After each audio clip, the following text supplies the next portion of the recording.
Ladies and gentlemen, good evening. Welcome to the rather brightly lit Dark Ages. But they'll still be pretty dark for our subject tonight, because this is the paradox of Anglo-Saxon paganism.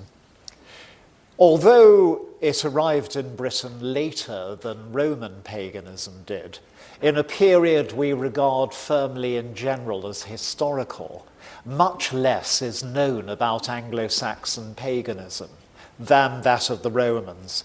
And this is because it was a foreign importation to Britain, which didn't apparently combine well with any native religions, and had no time to put down deep roots.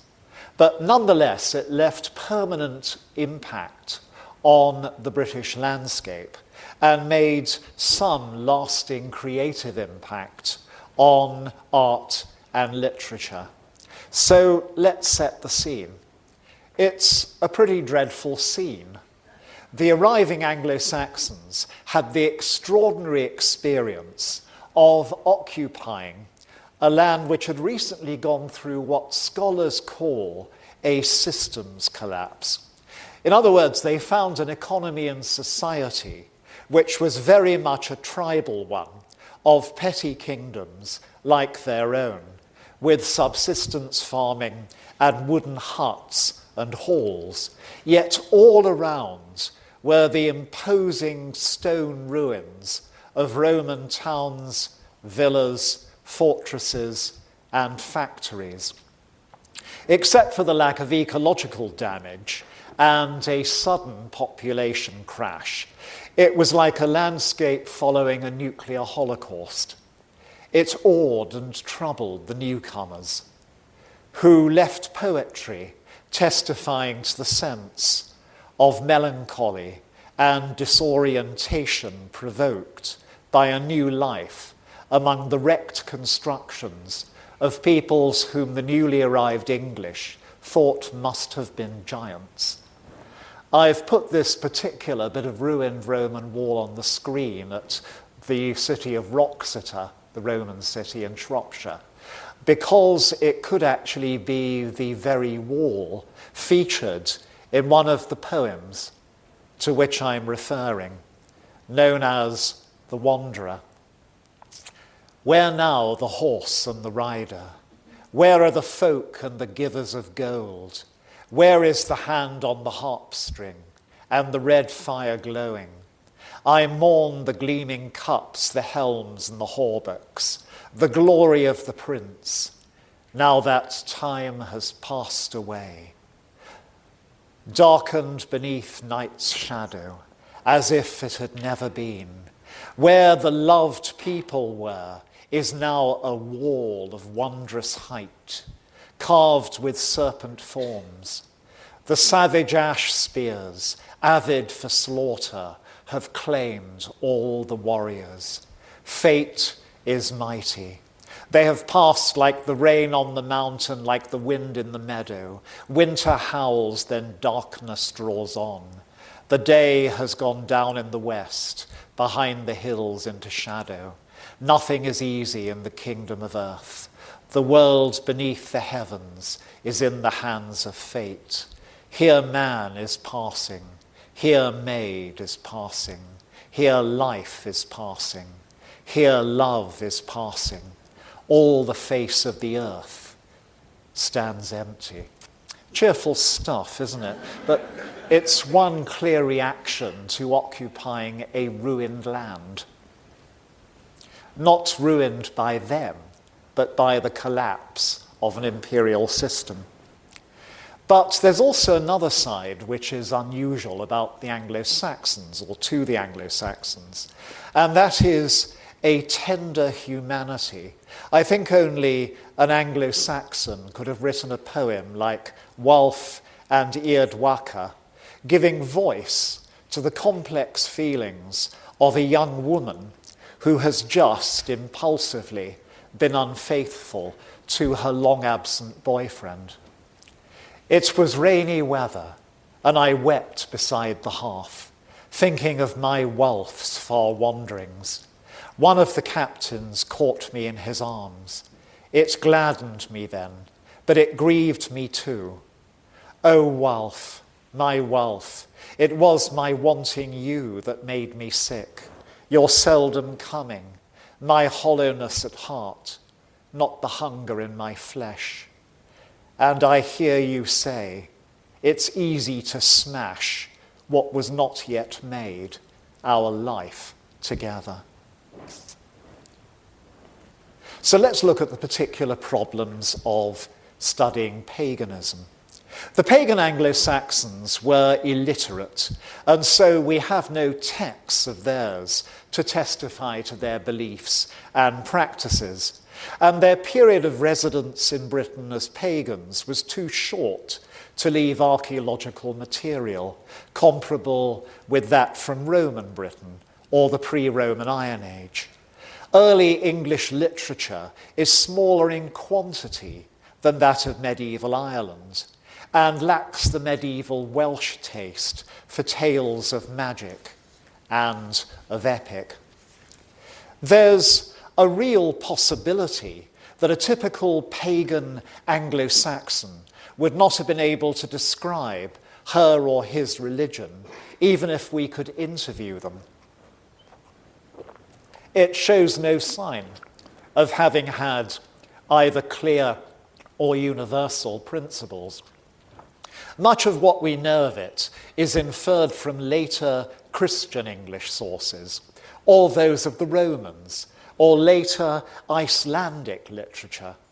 The Icelandic literature appears to represent a kind of paganism that was very similar to that of the early English. However, that paganism was long defunct by the time the Icelanders wrote of it. And although related to the English brand, it wasn't identical. So let's go to the evidence. Let's look for deities. We know a small amount about individual Anglo-Saxon deities from scraps of native literature, place names, and mostly comparisons with divinities in better recorded pantheons. Both place names and the family trees of early English kings indicates that the most important deity was the god Woden. He's this astonished-looking character on the screen. He was noted as equivalent to the Roman Mercury, the German Wotan, and the Scandinavian Odin, as a patron of rulers, wisdom, voyages, and skills. A 10th century homily calls him king of the gods and a cunning deceiver, at home on hills and crossroads. A charm calls him an enchanter. This all seems so similar to the Norse Odin that it's easy to imagine their mythology was identical. But this isn't definitely so. To take what is literally a glaring example, one of the traits of Odin is he has only one eye, having sacrificed the other to gain wisdom. And as you can see in the few medieval pictures, Woden has very clearly two eyes, so the myths don't necessarily match. Place name frequency puts Thunor next and makes him dominant in southeastern England. So if you're a Londoner, Thunor would be your guy as a pagan Anglo-Saxon. A homily compares him to the Roman god Jupiter as a patron of thunder, weather, and farming. So he's also got to be like the Norse Thor, from whom this modern image of Thunor is taken, the German Donner, and the Rhineland's Tanaris, or Taranis. His symbols were the hammer and swastika, both suggesting thunderbolts. And then there's Tiw. He was equated with the Roman Mars, and his symbol, a T rune, appears on weapons, so he must have been a war god. He too appears in a scatter of place names. And finally, at last we have a lady, we have Frig, who was given the day of the week that the Romans had awarded to Venus, and so was presumably also a goddess of love, fertility, and abundance. These were clearly the most important, but there are slight traces of other deities. The kings of Essex trace their descent from a god called Ciaxnet. A runic poem mentions one called Ing. A royal biographer speaks of another, Giat.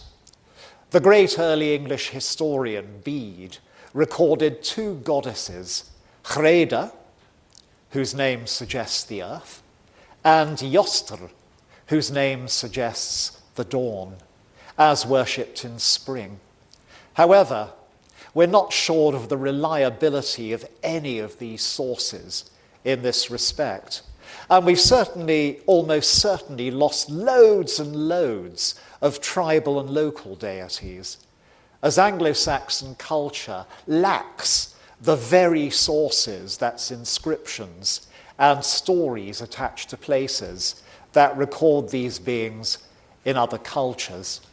So let's look for holy places. The best evidence for these comes from place names.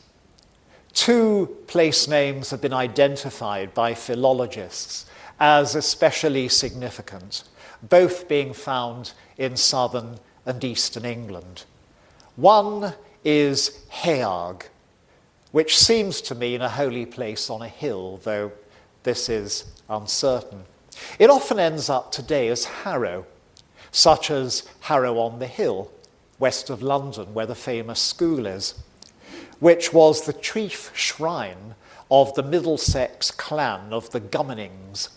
And that's a circa 1800 view of the hill at Harrow, where the shrine was. At Harrow in Sussex, a dump of over 1,000 ox skulls was found, which seemed to be the remains of sacrifices. And the other name is Weoch, which perhaps indicates a holy place on level ground, especially near roads. Now, both are found near early English settlements. By contrast, interestingly, place names that reference deities tend to be found away from habitation in lonely places close to burial mounds and frontier earthworks. And perhaps those were cult places for the particular divinities concerned, whereas the Heogs and Weochs were for the divine in general. But we're not sure. So what can archaeology tell us? The answer is practically nothing with regard to shrines and temples. So far, archaeology has failed to identify a single one. There is a famous letter from Pope Gregory the Great ordering his missionaries in England to convert the heathen temples there to churches, but not a single Anglo-Saxon temple has been found underneath any medieval church. And Gregory had sent an earlier letter ordering his people to destroy the temples, and the only records we have indicate this was the instruction that was obeyed. So do we have a good candidate for an Anglo-Saxon temple? Yeah, Yavering in Northumberland. It's the seat of 7th century Northumbrian kings. They had a big palace complex there in a valley, and it included a large rectangular wooden building. It's reconstructed up there on the screen. Inside a fenced enclosure, along with posts that may have been totem poles or poles from which trophies were hung. The enclosure also had a pit full of animal bones, especially ox skulls, and more such bones were buried along one side of the enclosure. So all this looks pretty good for a pagan temple, the pagan temple of the kings of Northumbria.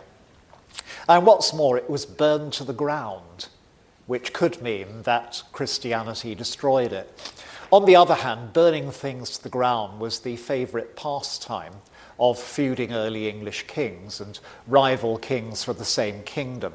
And so it could be that what we're looking at is not a temple at all, but a royal hall with trophies and with feasts there, and it got burned by a rival. The early English king, Bede, wrote of idols having been made by people in early England. If so, they're probably of wood, and so wouldn't have survived even if they hadn't been burned by Christians as well. So what about holy people? The great historian Bede often mentions pagan priests, so they must have been there. And he says that the Northumbrians, his own people, had a high priest in overall charge called Coifi, and he's the chap up on the screen in a modern, or actually a Victorian, reconstruction. The Roman historian Tacitus and the famous early English poem Beowulf speak of divination in the Anglo-Saxons' continental homeland by wise men, including the casting of lots, the flight of birds, and the motion of horses, all being used as means to predict the future. There's also some evidence of taboos that bound religious functionaries. For example, Bede tells us that the Northumbrian high priest, Coifi, could not carry weapons or ride a stallion. Now, you'll observe that's exactly what he's doing in the picture, but the whole point is he's just converted to Christianity, and so he can shout yay and indulge in all the things he was tabooed to do before his conversion. So there's a happy-looking Coifi. Kings also seem to have had some sacred status, being blamed for natural disasters and being proclaimed king by being seated on special stones, like the one that survives at Kingston in Surrey, and of course gave its name to the town, Kingston-on-Thames. There's no trace of priestesses, but some of prophetesses, at least in ancient Germany, from which the English came. The Romans mentioned them as really important there, but alas, once the Anglo-Saxons get to England, you don't hear more of them.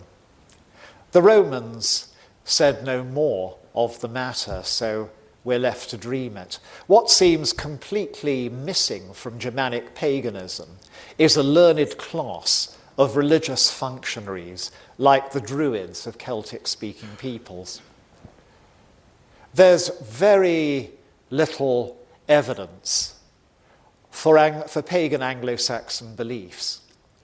Bede told a famous story of how Coifi, the rather overworked Northumbrian high priest, likened the pagan view of human life as being that of a sparrow flying through a winter storm, and that's before life. And then the sparrow flies through the window of a feasting hall, suddenly in the warmth and the light and comfort, and then has to fly out of the window of the opposite side, back into the winter storm again. So the feasting hall is our brief experience of the joy of life, and everything else is misery. Now, this could actually be vital testimony about Anglo-Saxon pagan belief, or it could have been invented by Christians to prove the superiority of their message. Later Anglo-Saxon literature has a powerful and characteristic sense of weird, the implacable force of destiny, fate. And this may reflect earlier pagan tradition, a paganism heavy and weird, and the way of weird. But, spoilers again, it may instead reflect the great influence in early English culture of a learned and miserable Christian writer called Boethius in 6th century Italy, who also emphasized the overwhelming power of a person's fate and fortune. So, what about archaeology? can it get us somewhere after all? And the answer is yes. It really comes into its own with burial customs, which provide the only good material evidence of Anglo-Saxon paganism. And at last I've got something to talk about properly, because it's very abundant. There are almost 1,200 Anglo-Saxon pagan cemeteries discovered to date. Most have less than 100 graves, but 50 have more, and that at Spong Hill in Norfolk had over 2,000. Later literary sources, like the famous epic poem Beowulf, are very hazy with respect to pagan belief and ritual, but quite well informed on funeral customs, either because they remembered them really well, or because they dug up pagan graves when tilling new fields or planting new settlements. They agree that cremation was the dominant mode. On the whole, that seems true, though the Angles, those who settled on the eastern side of the country, seem to have preferred cremation, the burning of bodies and then the burying of the burned bodies. And the Saxons preferred inhumation, which is burying bodies complete in the earth. But both modes are found almost everywhere. There are cremated Saxons and there are inhumed Angles. And they're often found together in the same cemetery. So there seems to have been individual choice involved over such a dramatic choice and a dramatic matter as to how your body is treated in a funeral. Because if you burn a body or you inhume it, it does suggest different ways in which you view how you should enter the afterlife. And that may suggest there was a variety of opinions about it among the Anglo-Saxons, exactly as there certainly was a variety among the pagan Romans and Roman British. The only safe generalization is that the pagan English liked to bury people in the earth, and often with goods. And these are far more common than in the British Iron Age or in Roman Britain. In fact, if you're looking for grave goods left by pagans, Anglo-Saxon cemeteries are the place to go. They're found with most inhumed bodies at about half of all cremations. The Anglo-Saxons were clearly inclined to believe one of two things. One is that you needed to kit out the dead for the afterlife. They couldn't travel light. They needed a suitcase full, in effect, of possessions to make for a better afterlife. Or it was believed that people's possessions were infected by their spirit. They were so intimately connected that if you didn't dump them in the grave, then that person would hang around you after they'd died and make life difficult. So let's look at cremations. They're generally buried in urns, which got larger and better decorated the older and richer the person inside had been, reasonably enough. And as said, you get a lot of goods with cremations. You get crystal and glass beads, combs, shears for hair, tweezers, and razors. Now, these are really intimate articles. So again, you have this paradox, this choice. Either people needed to look really good in the afterlife, perfectly shaved, good haircut, well-combed hair, and the ability to stay like that. Or these are the very articles that are so intimately connected with the dead, you dare not keep them around and reuse them after the dead have passed on. They may have been intended to provide gifts, or they may have been intended to exorcise ghosts, but either way, they weren't burnt themselves, And sometimes miniature models were substituted if the real thing wasn't available. And it's hard to believe that dying people would carelessly have lost their combs or their razors or their tweezers. And so it does seem as if objects that hadn't belonged to the dead were regarded as needed to go with them. And this is the bit of evidence that persuades me that it really is about dolling up your beloved dead to look as glamorous as possible when they pass into the next world, rather than being afraid of their possessions and having to get rid of them. 80% of the funerary urns were decorated with a very complex iconography. The most common symbol was a serpent or a dragon, which may have been a spiritual protector to scare off bad luck or evil spirits from the person inside the urn. Or it could be that dragons and serpents are a symbol of fire themselves, and so connected with the spiritual process of cremation. Next comes the swastika, which of course has not had a good press in the 20th century, but was a very common and beloved Germanic and Anglo-Saxon decoration, and it seems to have represented fire again. Interestingly, none of these motifs seem to be linked to gender. In other words, female cremations had the same range of goods and the same range of symbols on their urns as men. One of the things we don't know is who chose the symbols on the urns. It's a worthwhile question because they could simply have been potter's brand marks. In other words, indicating the firm that locally made your cremation pot for you, and therefore you had a favourite brand. Or it could be that the dead, as part of last wishes, chose what they wanted on their urn. Or it could be those who arranged the funeral, either the relatives themselves or expert functionaries, decided which symbols should go on somebody's urn. These are all rather different scenarios. Once again, the glory of this is you can dream it for yourselves. Take your own choices. Now for inhumations. We have a wonderful sample of these.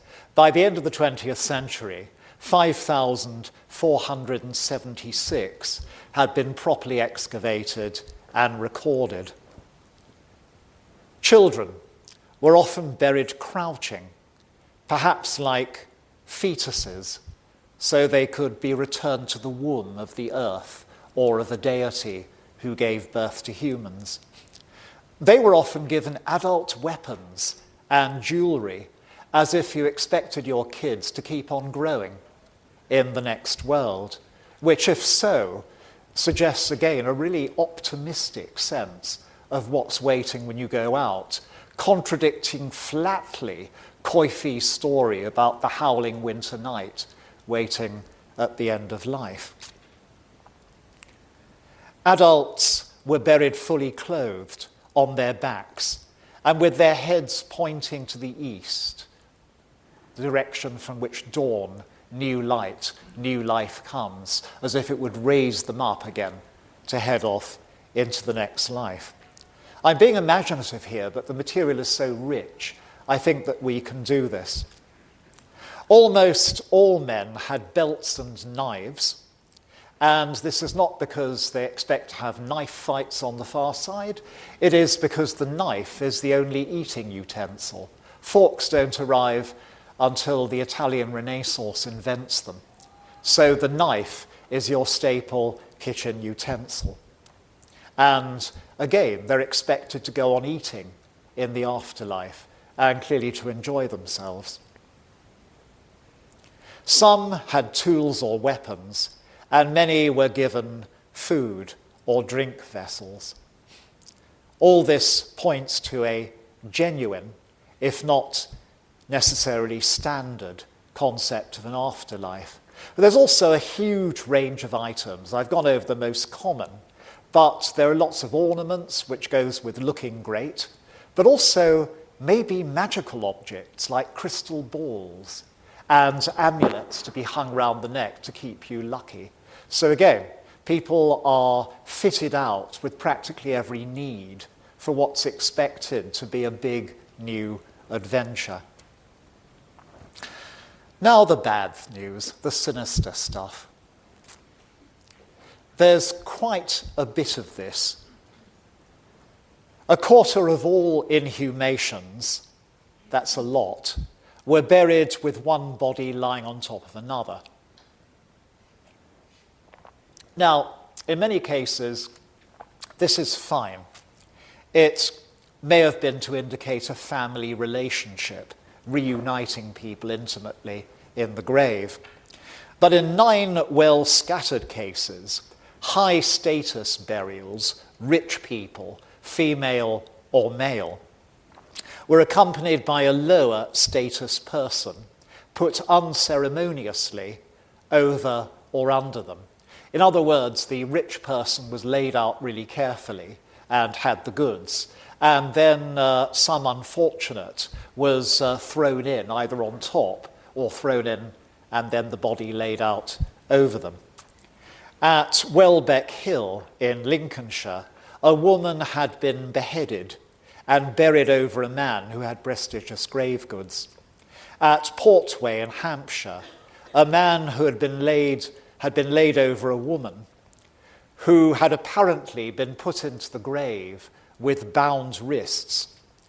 In 4 cases, this is where it gets really dreadful, it was actually suspected by archaeologists that people had been buried alive, but don't worry, this is now disputed, as the bones were in all cases badly disarranged, so analysis is difficult. So you can believe the creepy interpretation if you like, but you don't have to. At Worthy Park in Hampshire, a girl was thrown into a grave with both her wrists and her heels apparently tied together. So she could have been a human sacrifice or an executed criminal. Most of the bodies which accompany other burials in an apparently subservient relationship are also face down. And this is so rare in general, it's 1 case in every 145 bodies, that it must be deliberate. It may have been to keep the person's corpse or ghost from prowling and causing trouble. After all, if you chuck them in unceremoniously, you don't want their ghost tapping you on the shoulder later and demanding an explanation or restitution. Or it could have been to keep the spirit of the person in the grave, to guard it and prevent it from being desecrated. So you've kind of got you're posting a sentinel there for good. Note, folks, the modern East Anglian ghost stories of M.R. James stand in a very long tradition here of creepy guardian sentinels for burial places. Some burials were beheaded, where they're found in mass graves, such as the 50 headless bodies found in a pit near Thetford in Norfolk. They are probably battle victims whose heads were taken as trophies. That leaves 29 scattered around various cemeteries who could have been victims of war or execution or human sacrifice. I've used that phrase, or human sacrifice, or possibly human sacrifice, a number of times now, and that's all that I can do. There's no more definite proof of it among the pagan English than among the Iron Age British. In both cases, the main evidence consists of accusations made by Roman enemies. The historian Tacitus held the German tribes were very fond of human sacrifice, but then that's a charge which Romans tended to make against peoples of whom they weren't very fond. And since the pagan Germans had had the extraordinary misjudgment and bad taste, according to the Romans, of refusing to be conquered by Rome, any kind of opprobrium that could be heaped upon them in this regard could be welcome. But Tacitus did say that the Germans were especially fond of sacrificing people to a god he compared to Mercury, and that was perhaps Woden. A later Roman writer, Sidonius, claimed the heathen Anglo-Saxons drowned or crucified a slave chosen by lot before going on each raiding expedition against the Romans. Objective ethnographic observation, enemy propaganda, we can't tell which at this remove. But we can talk about the way in which graves were marked with a bit more objectivity. Most graves are not marked at all, but they could have had wooden memorials which would have rotted away completely. Burial mounds, barrows, were known in the Anglo-Saxons' German homeland. But for the first century in England, their graves all seem to have been flat. Then round mounds start to appear there in the 6th century. They may have been copied from prehistoric British barrows, which the English indeed often reused for their own dead. And putting your own dead people into an ancient mound that has been there for centuries is not a bad way of claiming the land for yourself. Whether you have a mound or not over you remains a matter of individual choice. They're not a prestige item, particularly. In other words, the richest graves don't always have mounds covering them, and some quite poor graves have got mounds. So again, there's no rubric. It's a matter of pick and mix, individual taste, from a palette of possibilities that appeal in different ways to different people. And it's worth making the point in connection with all this diversity that the 6th and 7th century English were a very adaptable people with wide horizons, taking ideas and images from all over the Scandinavian and the German world and the Mediterranean one, as well as from the native British and from British prehistoric monuments. The huge cemetery at Spong Hill in Norfolk shows goods and designs from Norway, Denmark, Sweden, and Germany. And these are all distinctive styles. So the way in which you kit yourself out as an Anglo-Saxon and the way in which you buried is almost as cosmopolitan as a modern person deciding where to eat out, which ethnicity of cuisine you're going to choose.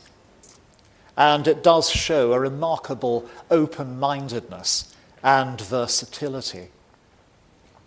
There's a tendency for funerals and graves to get more and more ornate towards the end of the pagan period, as Anglo-Saxon society grew more sophisticated, and also as it began to be infiltrated by and challenged by Christianity. There's a sense that the last Anglo-Saxon pagans are seeing their game being raised by these characters with stone churches and formal priests and ornate burial liturgy and mausolea, and are trying to do something pagan that will be equally impressive. The greatest of all its pagan cemeteries were those of the kings of East Anglia in the late 6th and early 7th centuries, at Snape and, of course, at Sutton Hoo in Suffolk. Both of these cemeteries began with simple inhumations in coffins and cremations in urns, so flat graves, business as usual. Then came wooden chambers, and finally the great ship burials, like the really celebrated one, the one that's made the movies and DVD at Sutton Hoo, right in the screen there, reconstructed. Even there, however, there's nothing standard about them. Of the ships at Snape, one was 50 feet in length, and the other was a dinghy. In fact, it could actually have been the dinghy of the 50-foot ship. But they had prestige burials in each, so it looks as if somebody wanted a kind of masonette for a grave, and somebody else wanted a palace. At Sutton Hoo, one ship measured 65 feet, and the other 90 feet, and that's the one on the screen, reconstructed, containing the famous treasure found in 1939, the Sutton Hoo treasure in the British Museum, which has provided most of the iconic objects for our knowledge not just of Anglo-Saxon England, but for early medieval Britain. Practically anybody in the late 20th century who wrote a novel about Dark Age or early medieval Britain was at least tempted to stick the Sutton Hoo helmet on the front of it. And most of the other objects have turned up as our standard illustrations ever since. For me, the most emotive of the objects is what had been a leather bag containing 37 coins and 3 gold pieces. Now, why is this interesting when it's surrounded by a treasure of much greater beauty and of many different kinds? Well, the answer is that the 90-foot ship needed, you can actually, in the impression in the sand, see the berths, 40 rowers. So what we have there is payment for 40 oarsmen to keep on rowing into the afterlife. It's a further sobering sign of how little we actually know still, even about something as famous and well recorded as Sutton Hoo, that the identity of the king who is buried there is disputed. There are about 3 different candidates. And so is the significance of the mixture of pagan and Christian objects in the treasure. The armour, the weaponry, looks really pagan, but it also contains, the treasure contains, Christian baptismal spoons and hanging bowls. And it shows you again how little we know, that you can head off in totally different directions. If you want the savage view of the pagan Anglo-Saxons, then the prone burials tossed in over higher status people are human sacrifices. And the Christian objects were looted from Christian churches by the forebears of the king, whoever he was, buried in the ship. But if you want the fluffy and friendly view of pagan Anglo-Saxon society, which is equally valid and suits the evidence equally well, then the people put in the graves with the higher status people were not sacrifices at all. They were faithful retainers who had died around the same time and wanted to accompany their master or mistress into the afterlife. So in this view, the mixture of pagan and Christian objects indicates a friendly, happy, open-minded society in which pagans and Christians practice side by side, and their objects end up with the king who ruled over both. You take your choice. Within 50 or 60 years of the burial at Sutton Hoo, pagan England was already gone. It had been swept away in one long lifetime between 597, when the first Christian mission was sent to England from Rome, and 665, when the last pagan kingdom formally converted. This was a stop-start process, because individual kingdoms often go back to paganism for a while if rulers and circumstances changed. But in the end, and the end came, as I've said, quite quickly, it was inexorable. The Christian effort was utterly sustained and utterly determined. If a kingdom relapsed to paganism, fresh missionaries were just sent in and pressure applied from neighbouring Christian kings. And pagan England was totally surrounded by kingdoms which had already converted to Christianity: Irish, Scottish, and to the south and east on the continent, Frankish, who were all really keen that England should have their brand of Christianity and ally with them, and would offer considerable political and commercial advantages to the Union. And there was nothing, by contrast, in native paganism that set it up as an ideology of resistance to an imperialist and determined evangelical faith. It was too decentralized, it was too organic, it was too incoherent, and it had too much choice individually. There was no doctrine, there was no creed that could bond people together for a holy war. And in a way that's good, because the conversion was accomplished with no wars of religion and no martyrs clearly proven on either side.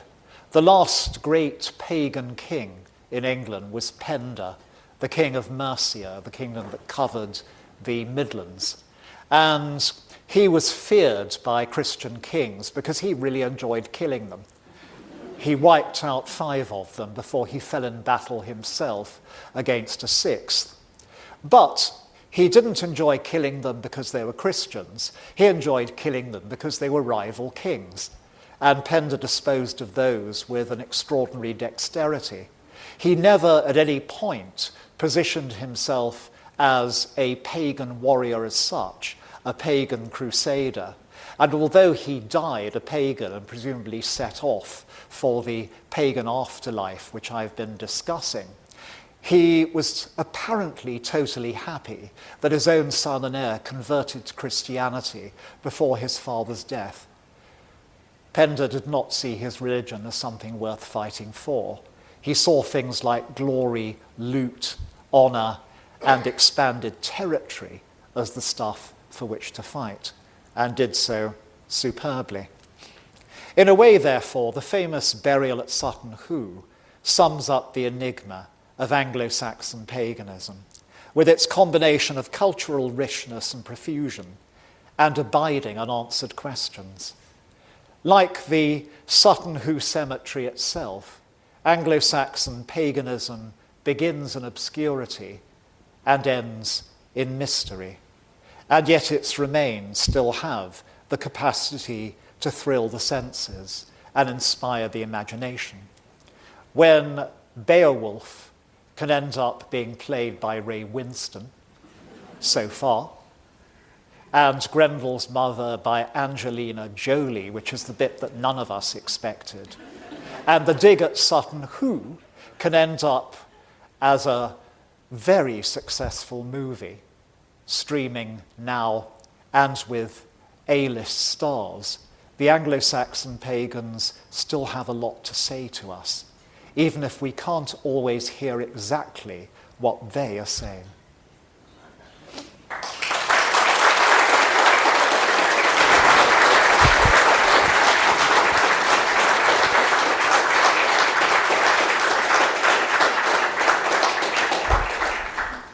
Professor Hutton, thank you very much for another fascinating lecture.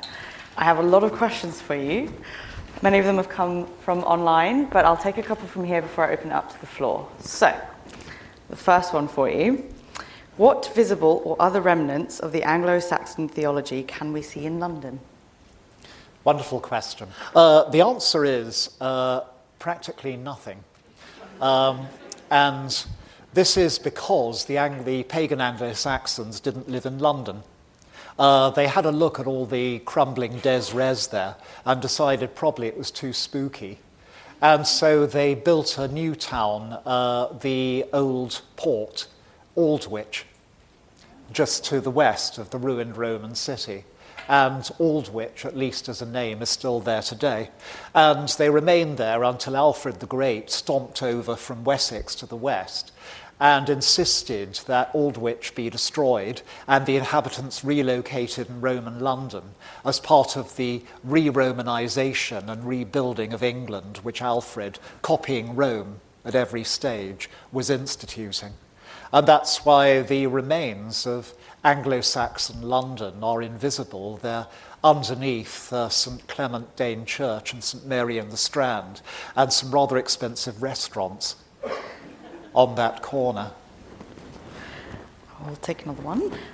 There are so many on here, just give me 1 second.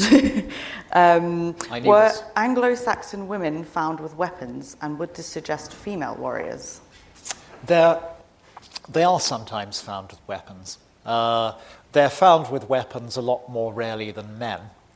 They tend to have ornaments instead. But then there are quite a few men without weapons. But on the whole, this is a society in which a male kit is supposed to consist of a weapon, just as naturally as there's a need to shave. And so there is some gendering there, but there's no other gendering visible. What we haven't had yet, as far as I know, is a reclassification of Anglo-Saxon pagan burials with weapons from being thought to be male to being thought to be female, which is what's going on in Scandinavia with Viking graves there. But I wouldn't be surprised if it began to happen. Thank you very much indeed. If the Christians were so successful at wiping out indigenous paganism, how come is it that we still today are using their pagan names for the days of the week?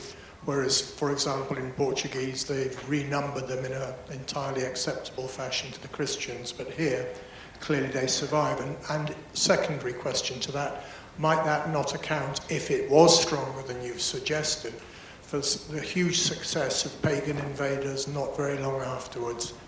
I'm with you on the first of those. The problem with the huge success of the Vikings thereafter was that it happened in all too many cases literally over the Anglo-Saxons' dead bodies. They did their best to fight off the Vikings, and in Wessex did so very successfully, and of course did force the frontier north and create England.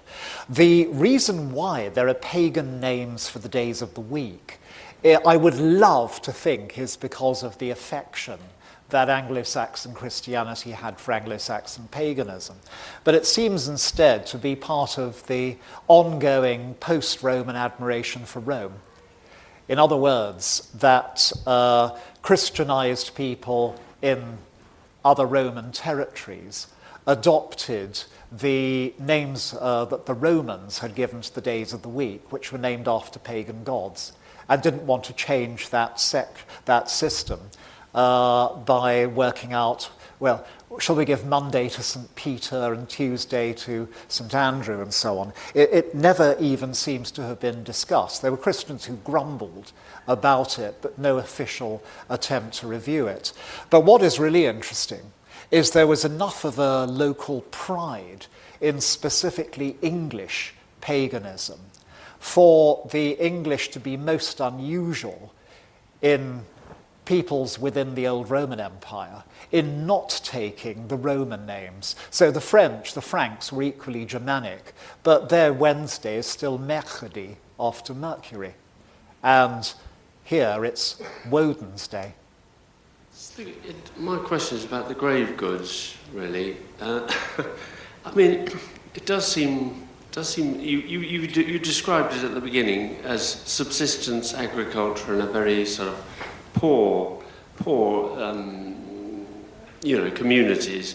So the grave goods are funny, aren't they? Because why would you give away your father's? Why would you bury your father's sword with him and not inherit it and use it yourself? And I suppose the other thing is about, and maybe that's a sort of evolution over time, but for a subsistence agriculture to get goods from Denmark and Norway and other places must have been quite difficult and very limited in what they were able to get. It's a good point. They did have trade. Trade was very important, but whereas in the Roman economy, it's a cash economy, big time. And so you produce objects often in factories, and then you sell them for cash, and the cash circulates. in a subsistence society, and this is the case right across the planet traditionally, objects are exchanged in gift, and that bonds people together. And also it creates a trade system by extension, which means you're able to get products that you can't produce locally, but might need, especially quite high prestige products. And so an economy of honor and of reciprocity is founded. When I talk about subsistence agriculture and I talk about relative impoverishment, it is relative. It's going from a place that had towns and stone buildings and reinforced concrete and literature and enormous country houses and big military installations to a place that has none of these. Just small, relatively small wooden halls and huts. And that's it. No, nothing really approximating to what the Romans would regard as a town. So it is quite a crash in terms of... They even forgot how to make pottery because the factories had gone and home potting had to be revived painfully. But they got there. But it really is a dramatic change. Do folklore, customs and traditions give us any knowledge of the Saxon beliefs and way of life? Yes, it does, but it's very, very hazy. Place names are the great unmined resource for news about folklore and local beliefs. One of our best current folklorists, Jeremy Hart, is preparing a new book on medieval fairy lore using the place name evidence, which is, I think, going to crack that one finally, take the lid off a wonderful body of sources. With what we've got so far, we know that there's quite a fear of spiritual beings. There's a distinct lack of glamour in what we can recover of Anglo-Saxon fairy lore. In other words, if you go over to Wales and to Ireland, you do have these immensely charismatic, glamorous, romantic, non-human beings, the Tuatha De Danann, the people of Annuan, like Rhiannon in Wales. And what you get in Anglo-Saxon folklore is horrid giants, horrid trolls, beastly things with names like Thurs, which can translate as goblin. Even their elves are awful because you only ever hear about Anglo-Saxon elves in medical textbooks as blighting people with disease or misfortune. Now, there are hints here and there that Anglo-Saxon elves have a more glamorous side to them, but it's never explicit. And I can't really account for this, but it's definitely a dark tone that isn't quite there in the other mythologies of what we call in Britain the British Isles. I've got another question about the buried goods. That Yep. seems to be quite a popular topic in the questions.